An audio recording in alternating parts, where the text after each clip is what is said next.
یہودی چاہتے ہیں کہ اللہ کے نور کو اپنے منہ کی پھونکوں سے بجھا دیں. تاریخی اعتبار سے سب سے پہلے چلیے اس ماحول میں جب یہ آیات نازل ہوئی ہیں. اس وقت اگرچہ اسلام کی مخالفت میں دو گروہ تھے جو سرگرم تھے.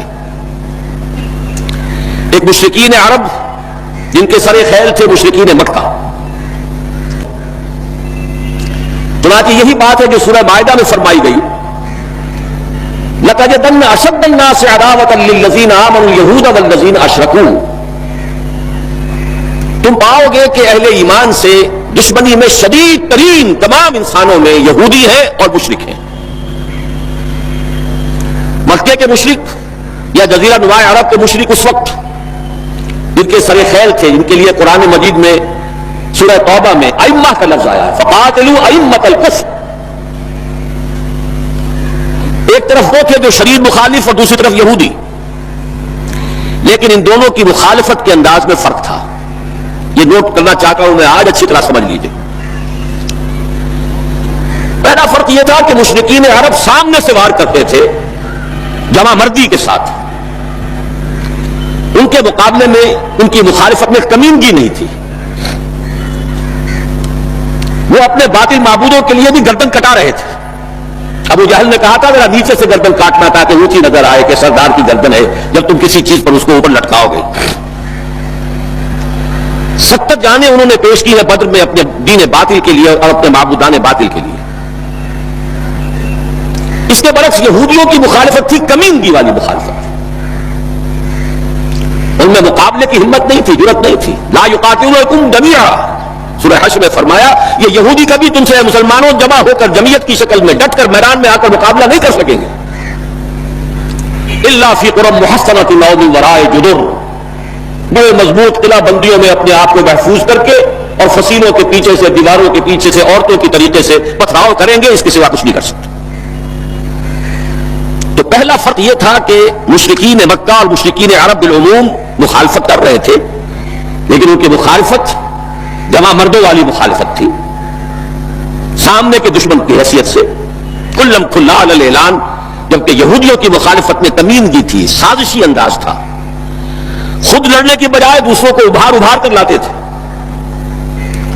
اور دوسرا بڑا فرق کیا تھا؟ اس پہلے فرق کو تو نمایاں کیا اسی لفظ سے کہ گویا کہ اپنے منہ کی پھونکوں سے بجھانا چاہتے ہیں. ابو جہل بھی بجھانا چاہتا ہے اللہ کے نور کو، لیکن اپنے زور بازو کی بنیاد پر. اور یہ لوگ کردار کے اعتبار سے اتنے گر چکے ہیں کہ زور بازو کی بنیاد پر نہیں، منہ کی پھونکوں سے بجھانا چاہتے ہیں. بہترین تعبیر کی ہے اس کی مولانا ظفر علی خان نے کہ نور خدا ہے کفر کی حرکت پہ خندزن، پھونکوں سے یہ چراغ بجھایا نہ جائے گا. دوسرا فرق یہ تھا کہ اگرچہ مشرکین میں بھی ایسے لوگ تھے جو پہچان چکے تھے کہ محمد اللہ کے رسول ہیں، سچے ہیں، ثابت ہیں، لیکن وہ استثنائی معاملات تھے، وہ غافل تھے. قرآن مجید میں بار بار ان کے کفر کے لیے توجیہ پیش کی گئی ہے کہ ان کے پاس کوئی رسول آیا ہی نہیں. ان کے لیے رسالت اور نبوت بڑی ایک عجیب سی شے تھی. وہ چیزیں ان کے ذہن سے بالکل خارج ہو چکی تھی. لیکن یہود کا معاملہ اس کے برعکس تھا. وہ 100% پہچانتے تھے محمد رسول اللہ کو صلی اللہ علیہ وسلم. بالخصوص ان کے علماء یعرفونہ کما یعرفون ابناءہم، پہچانتے ہیں اسے جیسے کہ اپنے بیٹوں کو پہچانتے ہیں. علی وجہ البصیرۃ، وہ کسی مغالطے میں نہیں تھے، پوری ڈٹائی کے ساتھ پہچانتے ہوئے. آپ کو تو معلوم ہے کہ حضور صلی اللہ علیہ وسلم کی جو نشانیاں ہیں ان کا تو معاملہ بہت آگے کی بات ہے. حضور کے ادنا رفقا کا معاملہ کیا تھا کہ حضرت عمر رضی اللہ تعالیٰ عنہ کے بارے میں پوری ان کی صفات ان کے ہاں موجود تھی، اور عیسائی علماء نے ان کے ساتھ ٹیلی کر کے ہی حضرت عمر کو سامنے کھڑے ہو کے دیکھ کر اور پھر جو ہے یروشلم کا قبضہ لیا تھا کہ ہاں یہ وہی درویش بادشاہ ہے جس کا ذکر موجود ہے ہماری کتابوں میں کہ یروشلم اس کے ہاتھوں فتح ہوگا. یہ دو فرق ذہن میں رکھیے، یریدون لیطفئوا نور اللہ بافواہہم واللہ متم نورہ. دوسری بات جو سوچنے کی ہے اس آیت میں کہ نور اللہ سے مراد کیا ہے؟ اللہ کا نور ایک اعتبار سے ذہن منتقل ہوتا ہے قرآن حکیم کی طرف. نور اصل میں قرآن مجید میں ہدایت کے لیے بھی آتا ہے